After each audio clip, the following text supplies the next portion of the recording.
Okay, so guys, the next piece to this puzzle was putting the transmission adapter in. And what we wanted to point out when installing the transmission adapter, number one, torque spec for this is 57 feet-pounds on the newer ones. That's what I could find in the book. Some of the older ones are 44, so basically tight, but not like crazy tight. These are pretty big bolts. It's going into cast iron, so you can probably snug them on down. Again, 50, 60 feet-pounds is probably fine.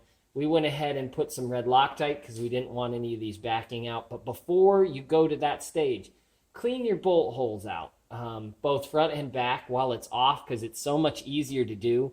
We had a broken stud in one of these, and we had forgotten that it broke on the way out. So it was so much easier to take it off, or have it off, and then drill it out, clean the rest of the holes, make sure there was no dirt or debris in there than it would have been if we had tried to do that on the truck.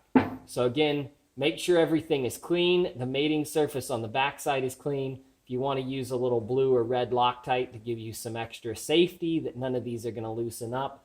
But these are not ones that need to be Loctited.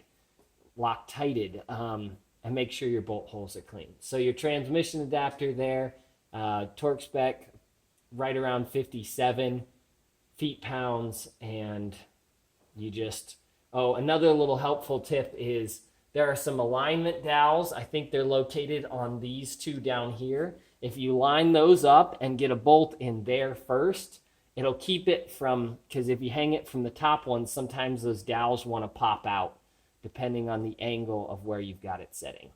All right, hope that was helpful, and we'll see you on the flex plate install.